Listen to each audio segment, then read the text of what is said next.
Hey, it's Alex Radcliffe from Board Game Co. And today we're talking about D.E.I, Divide It Impera. And this is going to be one of those late should you back it videos because this guy is going to be closing its late pledge doors on December 7th. So you have roughly 2 weeks to jump in, roughly 2 weeks to see if this is a game for you if you didn't already back it or whatnot. And I've had a few requests for this one over the past few months, but we didn't really have any firm dates or whatnot. And so I kept pushing it off. But with 2 weeks to go, it's time to start making some hard decisions, and hard decisions they are, to the point, and I'll go through this all, but to the point that through the course of putting together all the information I needed for this video, I have gone back and forth a good 4 or 5 times myself as to whether I am or am not late pledging this one myself. And, well, the short answer is I think I'm not.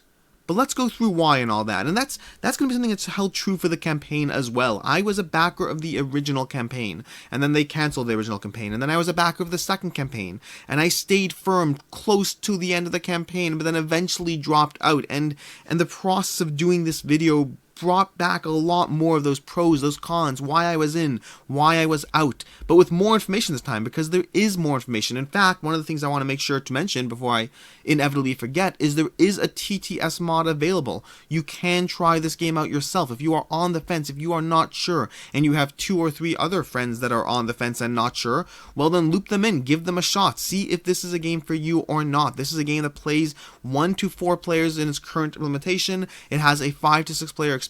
I don't know if the solo or the expansion are available in the TTS, so disclaimer there. But basically, give it a shot. See if it's a game for you. And with that, let's go into the game. Let's go into the pledge levels, what my whole hesitancy is, my whole back and forth, and all of that. And to begin with, this is going to be an area control game, primarily area control. It's not really a combat-driven game, which is a little bit out of the typical giant, heavy Kickstarter domain with tons of miniatures and all that, and yet to not actually have combat as a core mechanism is, well, it's a little different, and that's okay. Different is good.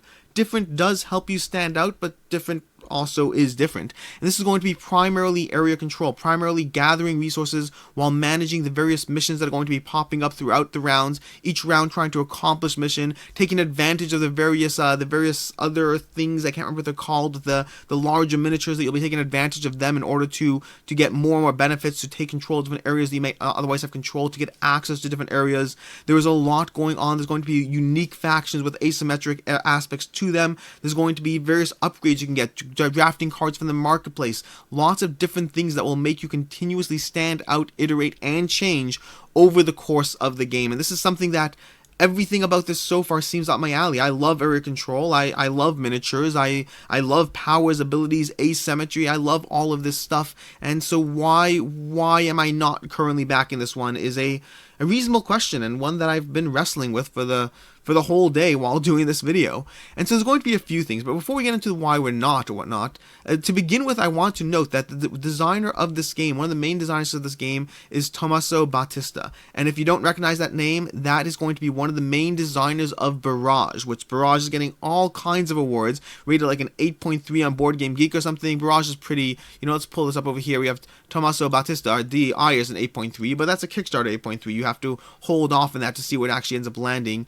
But this is Barrage is going to be an 8.2 on Board Game Geek, risen to the top 100 games of all time. That is no small feat, and if I do change my mind in the next 2 weeks, if I do, I guarantee you it'll be primarily because of Tommaso being involved in this project. That will be the primary reason, because one of my concerns is specifically around the concept of balance in this game. Something they have touched upon in the update, something that they have done. They've released a TTS mod. Lots of people have had the opportunity to play it. They have a Discord. They have public feedback being given. And one of the aspects of this game that is going on is there are critiques about the balance in this game. There are critiques as to basically the game itself is a good system, good over whatever. It has a lot going on for it, but is it well balanced? Is it well tweaked? And that's true both as a question in the core game alone, as well as when you add in all the other stuff. How does that actual product play out? Because at the end of the day, D.E.I is giving you multiple options. They have a meeple option, they have a miniatures option. We'll go through all the pledge levels, but understand that on the low end, you're paying €60 plus shipping to get this game, and on the high end, you're paying as much as €200 plus shipping. And if you're anything like me, well, then you don't really like getting an incomplete product. And the €60 option feels like it might be an incomplete product. At that point, maybe just wait till retail, maybe just wait till the options. Who knows? You're going to be getting less because of the lack of stretch goals. But once I'm not getting the complete option, maybe I'll just get the retail option. I'll see how it goes. My copy of Blood Rage, one of my favorite games of all time, I still love the retail version. So I have all these thoughts going through my head, and that €200 price tag on this game plus shipping to get the complete experience on a game that looks up my alley, but may or may not be properly balanced. That is the decision that I'm currently wrestling with in this game. So let's go through it. There's a lot going on over here. We have stretch goals over here. The first, to begin with, they have the stretch goal of they added the solo expansion. This is something they did differently from the first Kickstarter. If you watch that first Kickstarter, this was an optional buy. For this Kickstarter, they're giving it as a solo expansion as we slowly but surely unlock the psionic expansion in the more stretch goals. It's going to give you more factions, more characters. The industrial market expansion, again, more of these meeples. The miniatures and meeples, they're adorable. They're awesome. And if you want both, you can buy both. They have an add-on meeple pack. So if you kind of are tempted by both, as I know I am, then you have the option to get both meeples and miniatures for this game. We have the Sin Tempora crew over here, and we have the all-in deluxe stuff that's being added over here, where they basically gave you the Cash and Rad expansion over here. The Cash and Rad expansion is going to be all these over here, giving you more scrappers, more Camdens, more who knows what over here, all these things, these miniatures and the meeples, and it's going to be giving you the 5 and 6 player expansion to the game, as well as more tiles, more everything else. Then we have the Citadel expansion, which will give you, again, more meeples, more miniatures. It'll be giving you the giant Citadel miniature, as well as gameplay around that whole aspect, more tiles of the board. And the tiles, that's one of the mechanisms of the game that I love. This game is giving you a 3D layer to the game. It's giving you multiple tiers to the gameplay, but not only that, the configurations and mix-up of the tiles means every single game is an entirely different puzzle to solve, and rest assured it will be a puzzle that you have to solve, and I love that in a game. That's the kind of thing that I crave in games like Vindication or whatever, where every game is a different engine, a different configuration, a different aspect of, well, if you're that faction and we have these extras on the board and we're playing with that and these missions and this configuration, how can I see that line of victory towards the end? And if it sounds like I want the game, it's because I do. I'm wrestling with myself here. I'm having a hard time, and I'm working my way through it. We're here for each other, and when I say we're here for each other, I mean if you've played the game on TTS and you've loved the game and you think I should totally be getting it, let me know in the comments down below so I can continue to wrestle with myself throughout the next 2 weeks of this campaign. One thing that's worth noting is if you take a look over here, the King of Average had a video over here. Basically, if you take a look at the miniatures here, the miniatures, while incredibly detailed, and understand this is resin, this is not the final edition, understand that the miniatures that they have are tiny. These miniatures are basically the size of a thumbnail, a drop larger. You can take a look at both his video or Ready Steady Play. There are a few videos where you can see the actual size of the miniatures that are being presented here, because they are very, very small. If you're expecting standard 32mm miniatures or whatnot, I believe these are 22mm and they are small. So it doesn't make it necessarily a bad thing. I don't know if I'm particularly bothered by understand the size of these miniatures, or well, you will be in for a letdown if you're expecting something bigger. So as gorgeous as these sculpts are, and they have a lot of cool sculpts, they are going to be very much on the small side. You may want to consider the Meeple Pledge as a better option for you, although the Meeple Pledge, while giving you tons of cool, different, distinct meeples, are also not the miniatures. And so, again, wrestling with myself here. I'm trying to work my way through it. And with that, let's go into the pledge levels of the game. So to begin with, for €59, and by the way, the pledge manager, they are more expensive. So you know what? Let's jump over to the pledge manager instead. In the pledge manager, I'll have a link down below, or you can hop on over to it directly from the Kickstarter itself. You know, heading over here, divide at Impera Backer Kit. So if you head on over to Backer Kit, you'll be able to see the various pledge levels for €130, and that's because each of these pledge levels is going to be roughly €5 or €6 more than in the campaign itself. That is the difference between backing it a year ago versus backing it today. Slight premium cost added to your pledge, but it's again only €5, and you got to hold on to the rest of your money for, well, a year. So it's not the worst deal. And for the options over here, for €130, we have the Leader Late Pledge with stretch goals. That's going to give you the expansion, the Old London expansion, which also comes with the campaign mode. Not that I'm actually that intrigued by the campaign mode, but I do want the rest of the stuff with that expansion. Then we have for €85 the Scrappers Late Pledge with stretch goals. It's going to be the miniature stretch goal without the Old London campaign, with the Old London campaign and the miniature and the resources kit.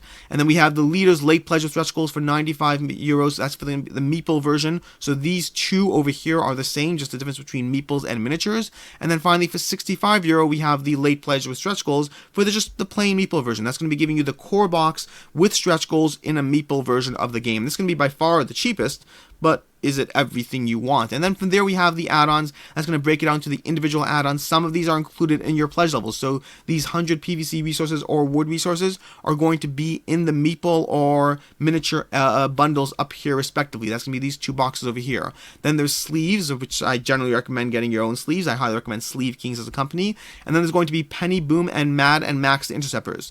Mad and Max is going to be if you were a 24-hour backer in this latest campaign. And they have a whole backer number. I believe it's like backer number 2024 or something like that. If you're anything under that, then you get this. And then they have Penny Boom, and this one's going to be interesting. This is going to be present if you backed the original Kickstarter all the way up until its cancellation. And for me, I actually did back the original Kickstarter all the way up until its cancellation. So technically, for instance, if I could get this one, if I do change my mind and end up late pledging this campaign. And this, you may have to email them directly, check the updates. They have contact information. You may have to say, hey, I was an original backer. I would like to add Penny Boom to my pledge. So go ahead and do that if you want to back this and want to save yourself €8.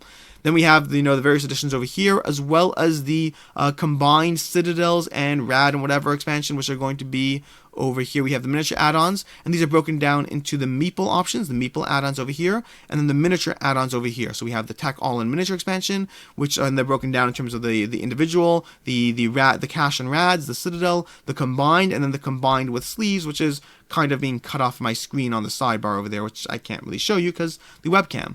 And then over here we have the same exact breakdown for the meeples. We have the core game, Old London meeples. We have the cash and rad 5 to 6 players, the Citadel meeple version, the Tech All-in meeple version, and then the Cell All-in meeple version for the game.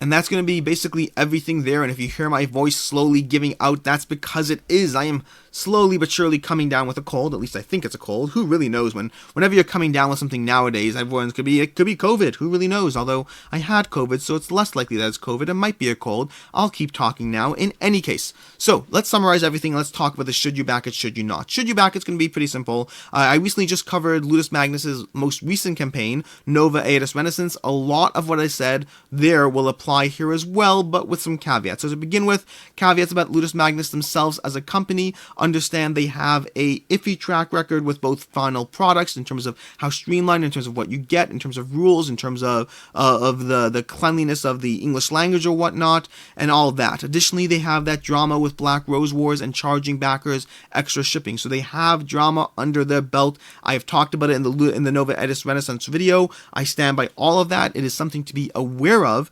It is not a reason not to back their campaigns, in my opinion. It is just something to take into account and be aware of. To begin with, D.E.I at Impera is going to be single wave shipping, similar to Nova Aetus Renaissance, which means you're not going to be running into the same problems that Black Rose Wars had in terms of getting a separate add-on shipping fee from there. The shipping cost itself will still be a factor, obviously, but you're less likely to be running into that kind of extra shipping issue. So there is some drama, some stuff to be aware of.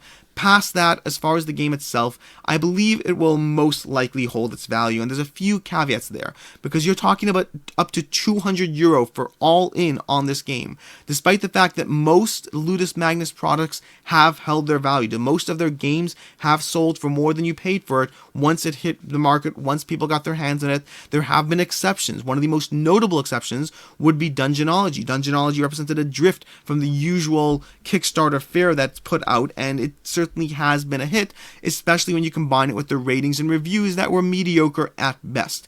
And so that's the main thing you want to watch out for here. You want to watch out for the fact that the reviews on this may come back, dinging it hard. And to be fair, so far there already are a few reviews. There's Ready Steady Play put out a review. King of Average reviewed it. There are people on the forums who have had a chance to play the tabletop simulator version who have been giving their own opinions and reviews. And mostly, I would say, from what I have seen, from what I have looked through, they mostly drift towards the positive. But they are not overwhelmingly, this game is amazing, this game is awesome, this game is incredible positive. This game is pretty darn good. Some balance issues, some things to be concerned about, some aspects that may or may not have appealed to me, but overall seems to be well received. And so my problem is that as much as I'm pulled in by the promise of this game, as much as I'm pulled in by everything this game is trying to present to me, the area control, the unique theme, the 2 different levels, the faction abilities, the upgrading your characters, the missions, all that stuff, it appeals to me. But €200 is a lot to spend on an area control game that is, well, merely seems to be pretty good or possibly slightly above average. I am frequently trying to cull my collection down to the best of the best, and I have a hard time justifying paying that much for something that isn't currently receiving that level of critical praise. Combine that with the fact that the miniatures are going to be very different. They're going to be tiny little miniatures instead of a box full of chunkalicious full of any single thing miniatures, and it does put this into a category similar to Dungeonology in that it is different. It's not going to be similar to Dungeonology. Dungeonology actually had gorgeous, very large miniatures, but in the sense that it is different from the standard fare, and that makes it slightly more of a risk. If you do back this game, my standard recommendation will apply, and again, this recommendation is true across the board, it's just doubly true when you're dealing with new things, with things that are a risk, is get the game, get it to the table as soon as you get your hands on it, see if it's for you, and if it isn't, sell it before the hype dies down. Sell it while there are still people seeing others getting their pledge, getting their unboxing their game, setting it up, talking about play sessions, and they are hyped, they are buzzed. Cash in on that buzz as soon as possible, once of course you get it to the table, and see if it is a game for you. And so that is overall my opinion of Divide et Impera. This game looks good. This game is bringing a lot of things to the table. This game has gorgeous miniatures, gorgeous minis, gameplay that appeals to me, and a name, Tommaso Battista, who is associated with Barrage and has done a tremendous job in his game so far, and they are aware of feedback and they are already tweaking it. They are active in both the Kickstarter page itself, they are active in Discord, they are active in the Board Game Geek forums, and they seem to be addressing all the issues, all the feedback, and I'll be keeping an eye out for the next 2 weeks because maybe, just maybe, I'll see enough, I don't know, something that will push me over, or maybe I'll get 4 or 5 of you saying in the comments down below, you know what, Alex, I've played this game and it's incredible, it knocks Blood Rage out of the water, and you should 100% be adding it to your collection, and I hope you do, because, well, right now I'm kind of holding myself back, but I don't mind being pushed over the edge. And so that's Divide et Impera and Divide et Impera. This is a game that you should definitely be looking at, seeing if it's for you, and understanding that life is full of hard decisions, and whether or not you choose to back with this is going to be one of them. Until next time, I'm Alex Radcliffe from Board Game Co. My voice is slowly giving out, and until next time, have a good one.